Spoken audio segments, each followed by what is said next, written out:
What is up, everybody? I hope you are having a fantastic evening.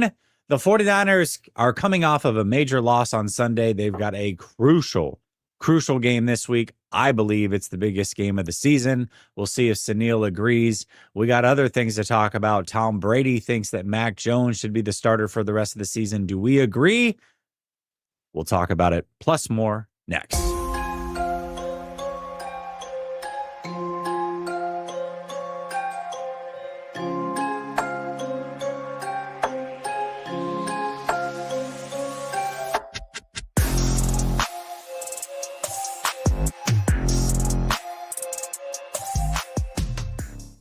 All right. Welcome back to Last Second Sports. We are giving you our take down to the last second, and it's Tuesday, which means I got my guy, So Real, Sunil in the building. What's up, Sunil? Dude, I think I'm a little frozen, but just a little bit behind the curtain. So, you and me, we're like actual friends. Some people might not know Mhm. that. So we were just, chopping it up before. But the way when the lights come on, you turn into your radio host voice is elite, my guy. It's truly elite. I was like, wow, the way he snapped his fingers and swished, epic. That's why you make the big bucks, brother.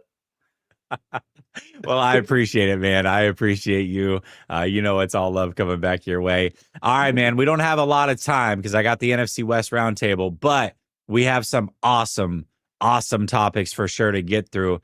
I have to ask you, George Kittle came out this week after the game, and Grant asked him a really good question like, hey, do you feel like you guys have enough to make a run? And it made him think. He really thought about it, put a lot of effort into answering that question.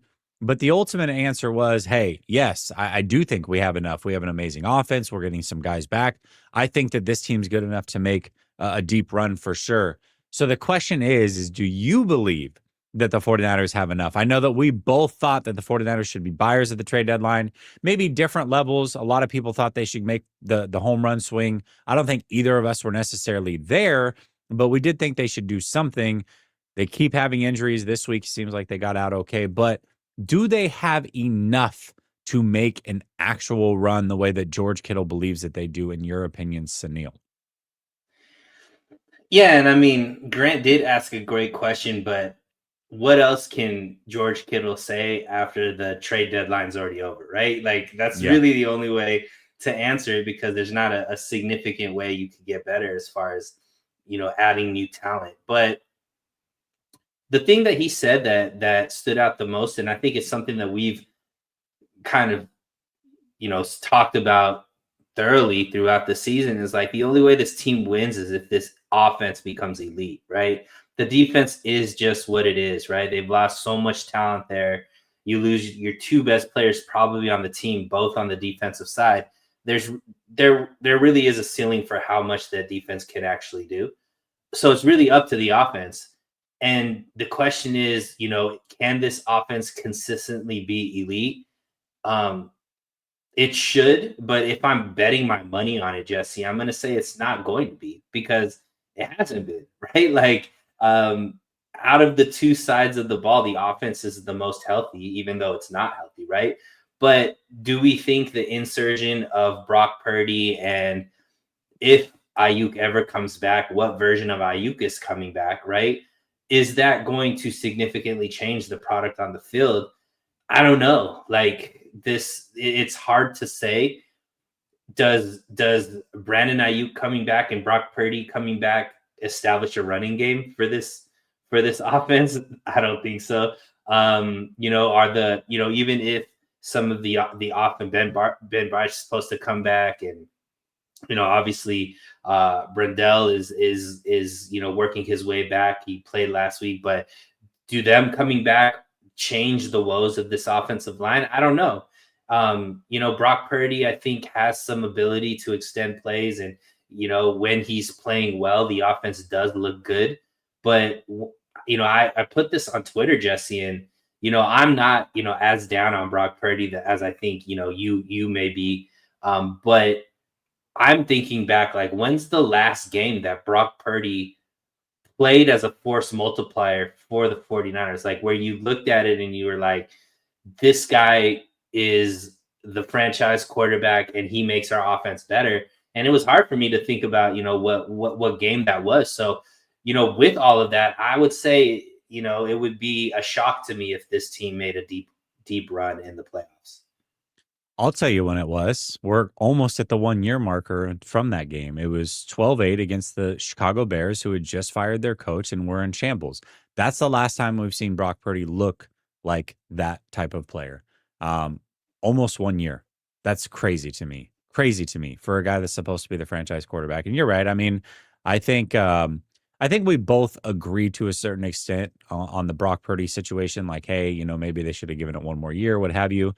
I obviously am a little bit more blunt, probably come across a lot harsher than people would like, but I think most people do agree. They should have given it 1 more year. There are certainly those fans that think that he's, still very good and he deserved all the money and all these other things. And, we'll see. I mean, time's gonna tell, but ultimately I've always felt that Purdy wasn't that deal. And I think the injuries are just compounding that right now. So we'll see.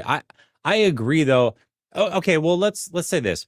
Let's live in a world where the offense is elite, where Brandon Ayuk comes back. It looks like Ricky Pearsall is going to be back this week. And the offense is able to put up those kind of points. Really what George Kittle's describing is a team that we've seen for 2 years in a row not make the playoffs doing exactly that, and that's the Cincinnati Bengals. I mean, the Cincinnati Bengals don't have any problems putting up points. They just can't stop anybody. And if the 49ers are that exact same team where they can put up a ton of points, but they can't stop anybody, they're going to be in these shootouts week in and week out. The problem with the 49ers, and you talked about it as well, they cannot consistently run the football. And when you have a bad defense or an injured defense at the very least, and you cannot control the clock and run the football, you're putting their backs against the wall repeatedly. And it's going to be hard for them to answer the bell when they're on the field for 40 out of the 60 minutes, game in and game out. And that's sometimes his best case scenario. Now, I do think there are weeks where they're going to look fine. They're not going to play good quarterbacks. They're going to play a Cam Ward or a Bryce Young or something like that. And we're going to think that maybe the defense is back. But ultimately, when they play these guys, the Staffords and some of these other quarterbacks, it's going to look like this most likely because they just don't have the horses to deal with it. And that's going to be the problem with this defense and this team going forward, in my opinion. Yeah, and I mean, definitely the lack of the run game really holds back a Shanahan offense because so much so much of that big playability comes off of the play action. You can't really have successful play action without a successful run game, and that's you mentioned one aspect of a deficiency with this offense, the inability to keep our defense off the field through sustaining long drives with a steady run game. The other issue is, look, once they do get down, right? Because the defense, just like what happened in this game, they went down, 14-0 very quick. Their inability to score quickly because of lack of big plays also makes it hard to catch up because there was a time in this game, Jesse, where they still felt very in it, right? Like deep into the third quarter before, they kind of let the rope go. But or even in the fourth quarter, the issue became it was just like there wasn't enough time. Like you're counting how many possessions you're gonna get because they can't get the other team off the field, or you're hoping maybe they could field goals instead of touchdowns. But the issue is like the 49ers, if they are going to score, it's going to be a long drive. It's going to be a dink and dunk type of thing to get down the field. So they can't catch up because they can't stop the opposing team and they can't score quickly on offense, and they can't help their defense out playing complementary ball because they can't run the ball to really play that possession game as well. So to me that just makes it really hard when this team has been great, Jesse. They've been able to win in multiple ways. They've been able to win through passing. They've been able to win with the defense. They've been able to win with their running game. Now they have just really limited ability to win games, and that makes it just tough to beat these teams. Like, right now, I think the best team in the NFC, a lot of people say Ravens, Seattle. I still think it's the Eagles just because of who they've beat. But you've seen they've won in shootouts. They just beat the Packers 10-7 in a defensive struggle. Like they have so many different ways to win, which to me makes them the biggest threat because they could play a shootout with you if they need to.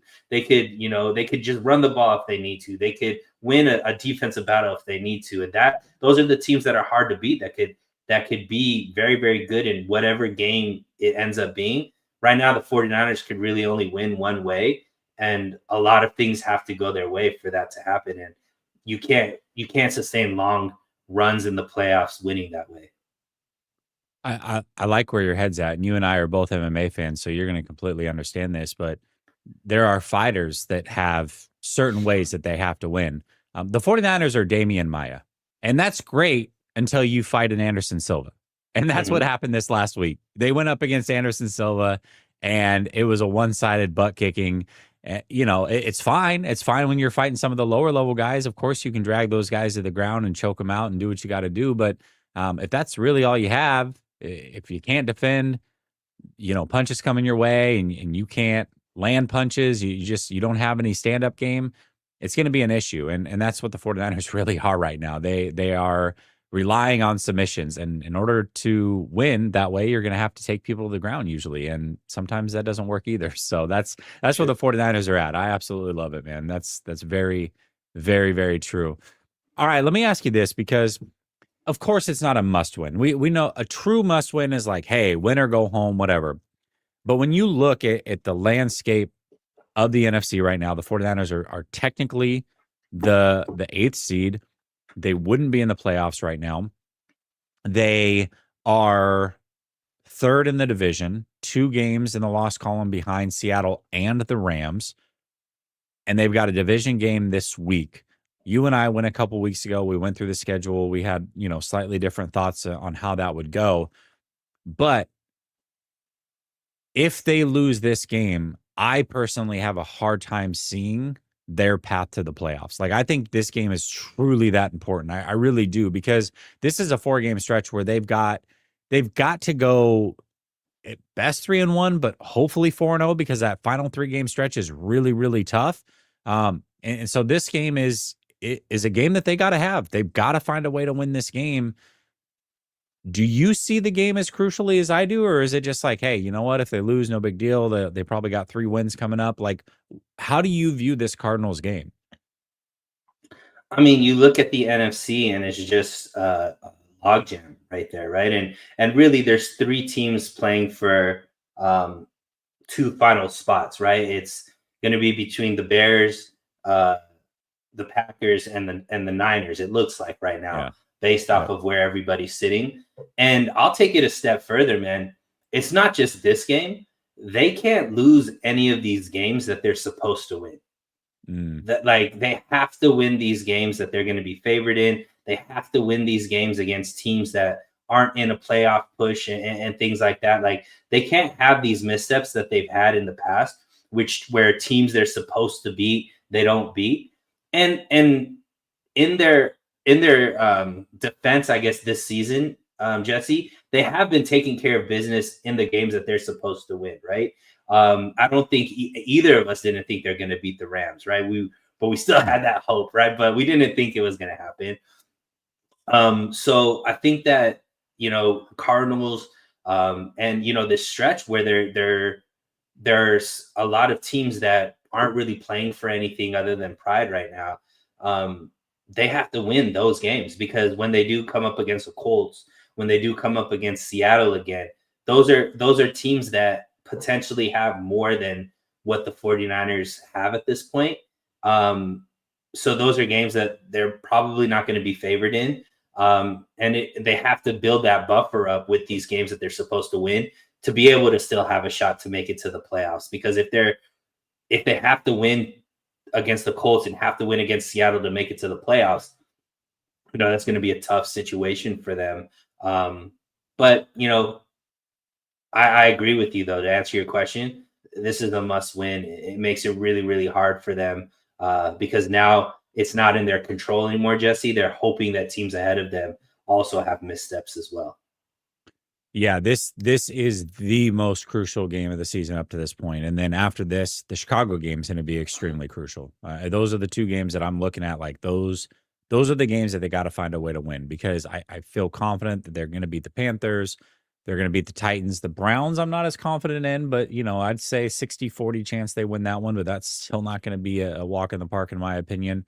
And then I just look at the Colts and the Seahawks, like they have a chance to win those games, but I would probably put that at like 20, maybe 30%. So, if those are the scheduled losses, then you got to find a way to win these two games. They're going to be so important and in division, especially. So I just, it, it's crazy because you come off the weekend and you're finally getting over the loss, and then you realize what's in front of you. You're going, oh my gosh, wow, this game is like super important all of a sudden. Though you've got 4 losses. If you have a 5th loss here, you got 3 potential losses late in the season. Like this is it. Like if you don't want to have any shot at finishing 9-8, like this game has to be won. And I didn't realize it was going to be that crucial until I really started breaking down the schedule and what it looked like. So Spidey G has a good question. He says, got a question for both of you. In an alternate universe where the team was somehow 100% healthy this season, what would their record be right now through 10 games? And what would be their odds to win the Super Bowl? I'll let you go first on this one. This one's a tough question. So we're saying Bosa's there, Warner's there, Purdy's the quarterback, and we have IU, Pearsall, everybody, right?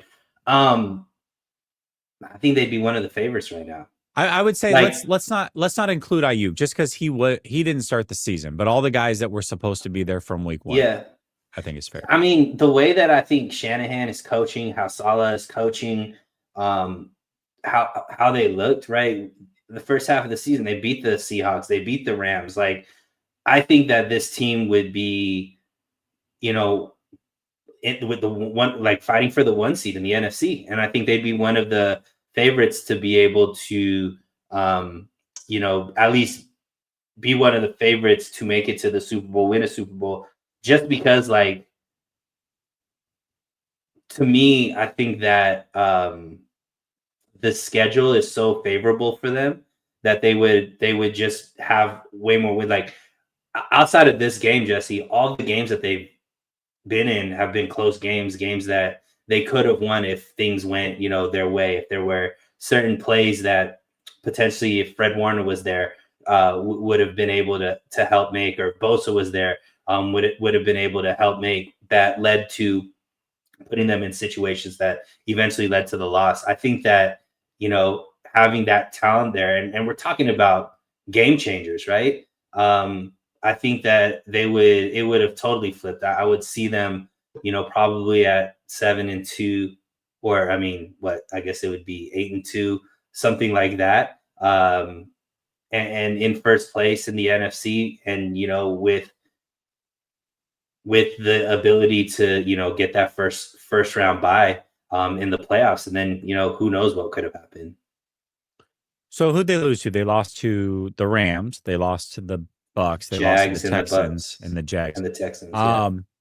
Yeah, I would say, I think 8-2 is fair. I think they probably beat the Jags.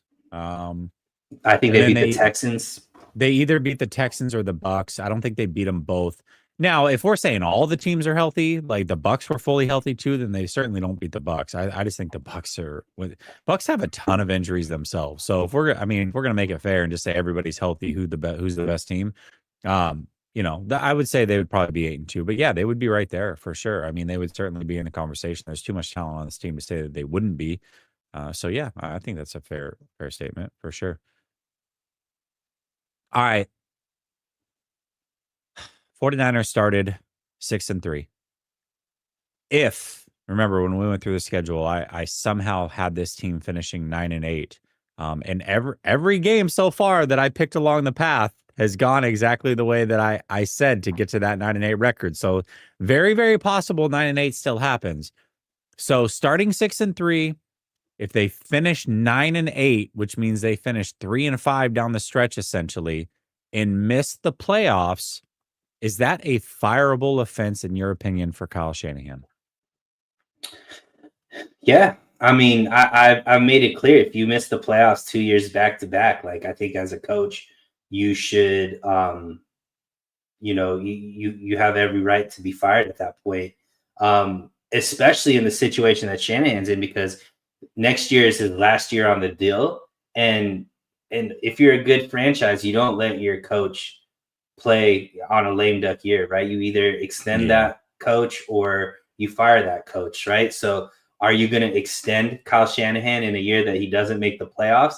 That doesn't make any sense. So the only other option is you fire him, because if you wouldn't wait to have Brock Purdy play on his last year before you give him, that big contract, why would you do that for Kyle Shanahan? So yeah, I mean, I made it pretty clear that I think that if they don't win the Super Bowl this year, this regime doesn't stay together, right? I don't think both Lynch and Shanahan come back. I would think that maybe Kyle comes back if they make the playoffs, but Lynch is gone. But if they don't make the playoffs, I think Jed York says, "Hey, I gave you guys 9 years with a blank check and gave you guys basically said yes to whatever you asked for, whether it be trading 3 first-round picks for who you guys said was going to be the franchise quarterback. I made every player one of the highest paid players at their position that you said you wanted, and we had some great success as far as making it to the Super Bowl, but it led to no chips.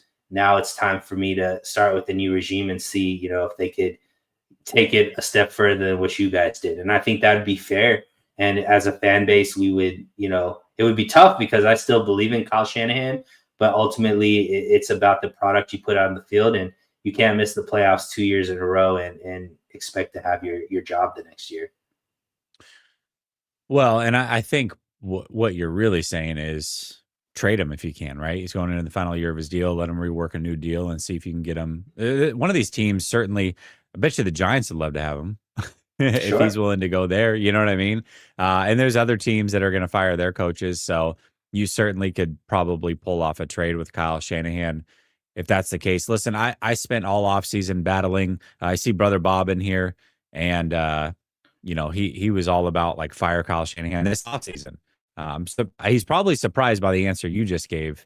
He loves to come at you for being a Shanahan, but it would be hard to defend missing the playoffs 2 years in a row, especially with the schedule and starting 6-3, which maybe you can argue that they overachieved a little bit to get to that 6-3. That's fair, but at that point, to go 3-5 down the stretch and miss the playoffs would be absolutely a fireable offense. And, I don't necessarily think they would do it. I agree with you.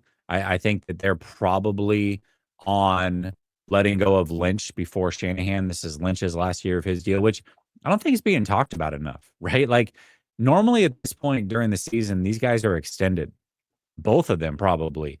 The fact that John Lynch has not been extended to this point does say a lot. There's a possibility he's not back next year, depending on how this season goes, for sure. And I'm sure that, they'll either use it and promote him to like a presidential role or something, or they'll just say it's mutual and let him go do something with Fox or whoever. But ultimately, there's not a deal in place yet that we know of. So he's a lame duck GM right now, which is kind of crazy to think about. So that's the most likely scenario, is that Lynch is not back as the GM. And then at that point, that Shanahan is truly on the hot seat. But I do think that you missed the playoffs two years in a row. Ultimately, what we would be 8 years into this, you've missed the playoffs 5 of those years. Is my math right on that one? Two, Mm-hmm. three, five of those years. If 5 of the 8 years you missed the playoffs, listen, man, that's just not good enough. It's just not good enough. Yeah. And when I look at the future of this team, I don't know how bright the future is if you finish 9-8 this year. I mean, you've got a quarterback that's under contract who can't stay healthy. You've got the AFC West and the NFC East that you play next year. So the schedule is not going to be any easier. You guys have continually missed on third round picks and second round picks, and it's just been a disaster and big chunks of the draft. I don't know what the path is to being super competitive next year if you don't make the playoffs this year. So, yeah, I think that it would be a fireable offense. Do I think they're going to? No, but Would I be open to it? I wasn't this offseason. I would absolutely be open to it this offseason if they don't make the playoffs and finish 9-8. Specifically, they go 10-7 and lose on a tiebreaker, sure. But starting 6-3 and then finishing 3-5, it's just unacceptable with this schedule. It just is. Yeah. And, I really hope it doesn't happen. Not just because I'm a huge Kyle Shanahan stan, but I really would love to see Kyle with a different GM. Like I'm not been a big fan of John Lynch. I think that, because they've hit, with all pros, it masks a lot of their deficiencies as far as the amount of misses that they have, which I think is what has put them in a position where, that they're kind of in, where they're always lacking, I guess, a ton of depth. So yeah, I mean, I would love to see a different GM, hopefully from like the Eagles or the or the Chiefs lineage. I would love to pluck maybe one of their assistant GMs and bring them over to or even the Rams, and bring them over to the 49ers and really let Kyle Shanahan have maybe a better GM that's able to get to hit better on the draft and see what that happens. But ultimately, I think it's going to be hard to even extend Kyle Shanahan without a lot of success, right? You can't just make the playoffs and extend them either. Like there has to be that deep run, make it to the Super Bowl, win a Super Bowl. And do we really think that you just mentioned, like, is that going to happen in the next 2 years? It's closer to no than yes, I would say. Yeah. Listen, he says he doesn't want to fire him, but he's willing to. So you got to. Well, I've been pretty consistent, and Jeff, you can. Probably. It said 2 back-to-back all missing the season. Playoffs. You've said this. Yep. And even before, like that's the way that Andy Reid got fired from the Eagles when he had a lot of success, similar to Shanahan. 2 back-to-back years, don't make the playoffs. You should be fired, and you start fresh somewhere else. And it's worked out for both. It worked out for Andy Reid in Kansas City. It's worked out for the Eagles as well. So. Yeah, absolutely. Alex says, I'm really tired of Kyle, but he will be hired the same day with everyone calling us crazy. So we're saying trade him.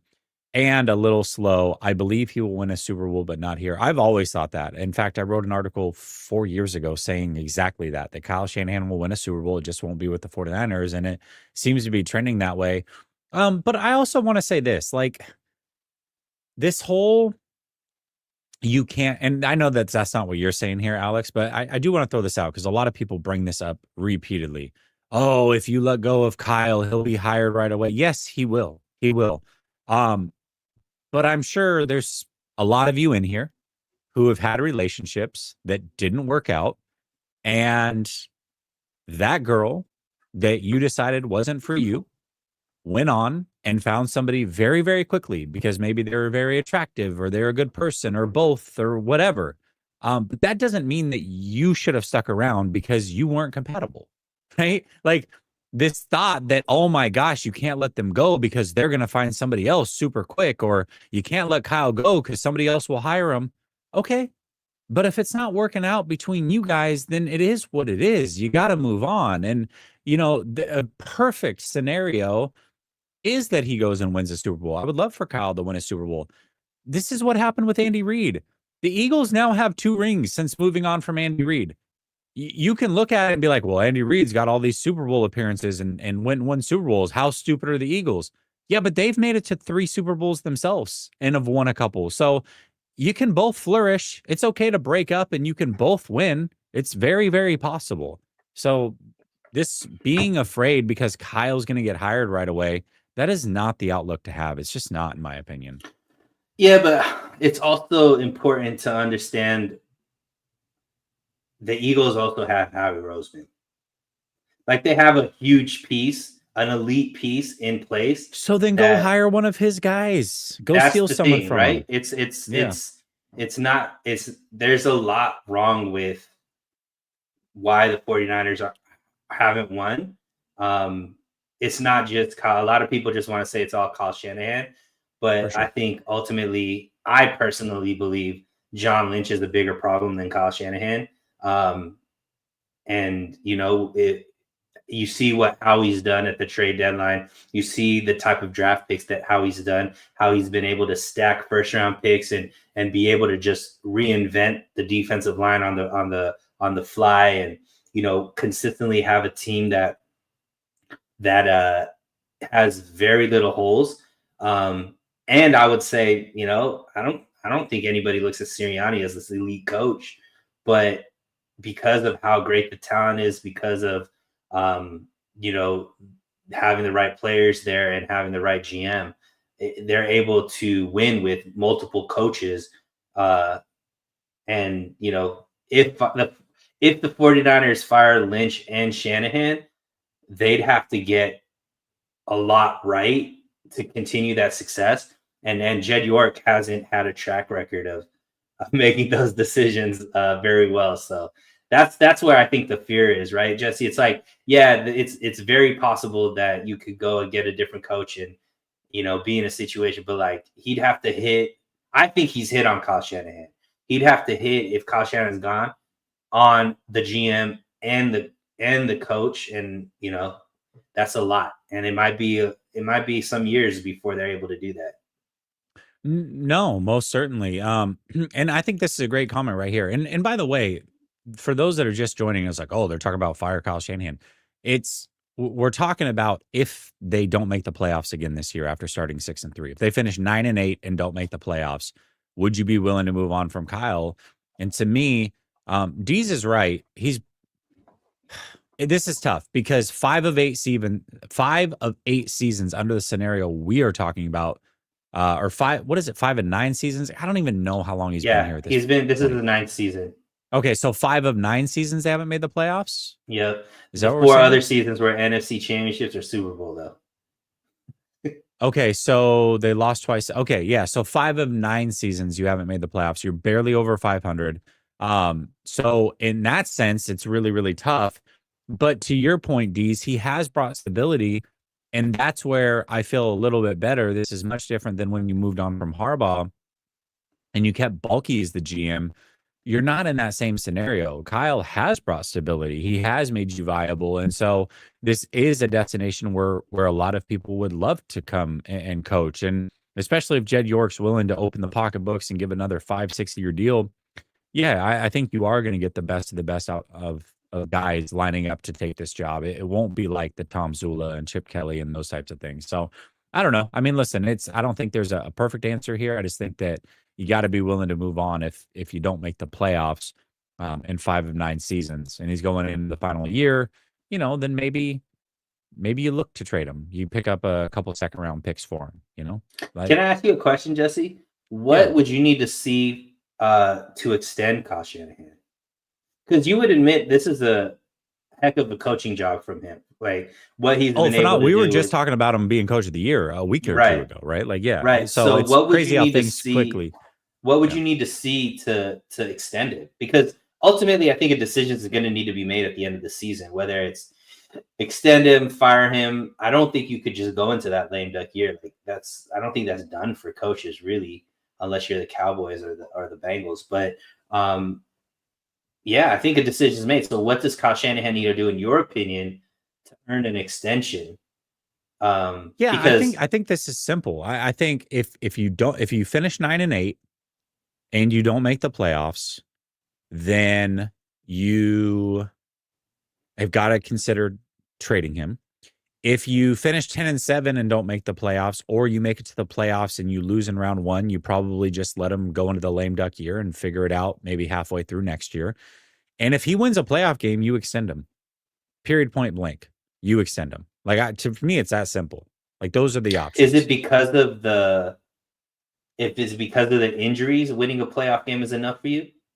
For sure. Yeah, absolutely. Okay. Absolutely. Yeah. I mean, this team shouldn't win a playoff game. This team should make the playoffs. Or this team should get to 10 wins. Maybe the playoffs is mathematically, because you get to 10 wins and you get some tiebreakers, it doesn't go your way. If they get to 10 wins, they did their job. But if they win a playoff game with this roster as it is, I mean, that's wizardry right there. I'm sorry. Like that's worth the extension, in my opinion. It is. Yeah, because So most likely they're beating in that situation a the very good Rams, the team. Seahawks, the Bucks, Lions. or the Lions, right? Yeah, yeah. Yeah, So absolutely. Yep. So that's the way that I see it. That's the way I see it. So yeah, for me, I that's the way I would go. Let's hit these sleeper picks. In the sake of time, I just went ahead and made picks here. $10 to win 85. Use promo code LSS to get a 100% deposit match of up to $100. Also, if you use promo code LSS, you'll get a free $20 entry without even making a deposit. Sunil and I use Sleeper for our Dynasty League as well. So you can play daily fantasy, weekly fantasy, yearly fantasy, or you can do what we are doing here, which is some more or lesses. Link is pinned to the top of the description. Go check them out and use promo code LSS. The picks for today are Shea, Gilgis, Alexander. All he has to do is just log any stat, a point, a rebound, or an assist, and we win there. I've got A-Chain coming off of a monster game against the Bills, playing a piss-poor Washington defense who has some an interior player, and Allen's suspended this week. I've got him on the anytime TD.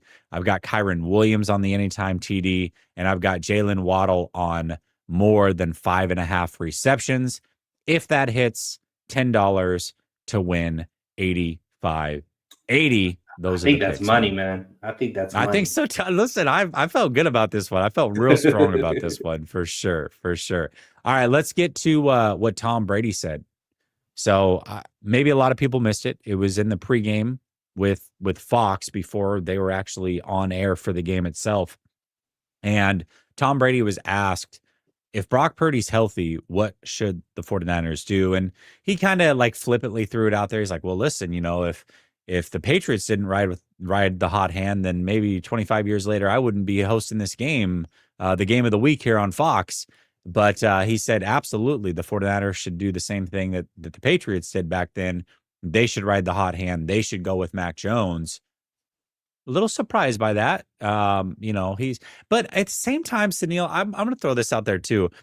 We've seen him call 49er games. For a guy who's a late round pick, much like Brock Purdy, a lot in common there, right? You would think Mhm. that he would root for guys like Brock Purdy who are in that scenario, and maybe he does.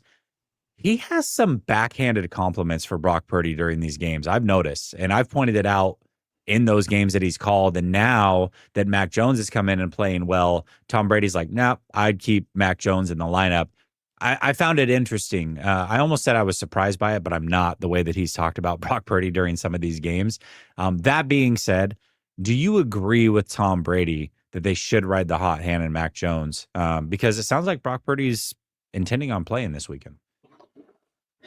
Yeah, I mean, I think it's ultimately what's the goal of the season, and I think we both believe like that you have to go as far as you can, right? And we Mhm. know what's the path that this team that hits their ceiling, and I think it's this offense has to be able to be elite, or be able to put up 30 plus points on a weekly basis, and have those explosive plays. And Mac Jones, I think, has done an amazing job. And without him, we're not even having these conversations, right? We're just talking about what the draft pick is going to be, and looking forward to next season, I think. But I see the point, and I think you could go either way. But for me, I don't think the team as constituted right now, Jesse, the offense is good enough to be able to reach that ceiling. So it's Mm. like, okay, do we believe that Mac Jones can get those explosive plays if a Pearsall comes in, if a IU comes in, maybe. But I kind of think like, okay, if this isn't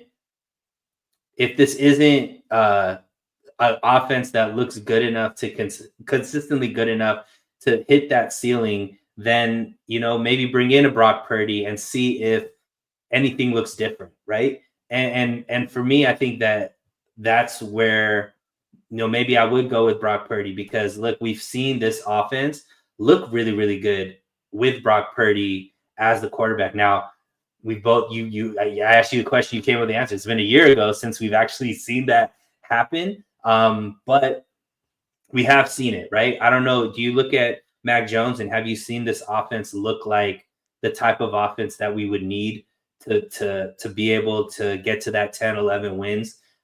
Maybe you see that, hey, he has it in him, but that would be my argument to put Brock Purdy back in, just because this offense needs to be able to consistently score 30 points for this team to have any type of success, to make it to the playoffs and potentially win a playoff game.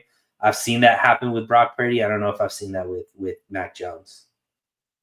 Yeah, I've seen it with Brock Purdy too, but that's with a lot more weapons around him. I mean, you get Ricky Pearsall and Brandon Ayuk back. I mean, I think that changes a lot of things. I mean, we watched Mac Jones go up against the Rams twice, put up nearly 700 yards of offense in 2 games, 5 touchdowns and 1 interception. Is Brock Purdy that much better than Mac Jones? Like what does he do in those 2 games against the Rams? Does he put up 700 yards, 5 touchdowns and an interception? With this roster the way it's set, let's not forget game 1, he didn't have Kittle, he didn't have Jennings, he didn't have Ayuk, he didn't have Pearsall. This game he didn't have Pearsall. He didn't have Ayuk. Like it's not like he's out there with a murderer's row of weapons around him. Conveniently, and I called this 3 weeks ago. I'm like, I guarantee Brock Purdy's going to come back and Ricky Pearsall's going to come right back with him.